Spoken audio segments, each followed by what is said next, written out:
Binabantayan po ngayon ng Department of Trade and Industry Pangasinan ang mga presyo po ng school supplies sa pamilihan kasabay ng pagdagsa ng mga mamimili habang papalapit ang pagbubukas ng school year sa susunod na buwan.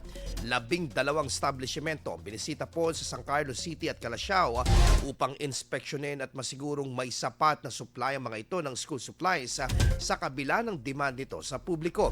Binigyan katiyakan po ng tanggapan na naaayon ang presyo at nananatiling maayos ang supply ng mga school supplies na ibinibenta sa publiko.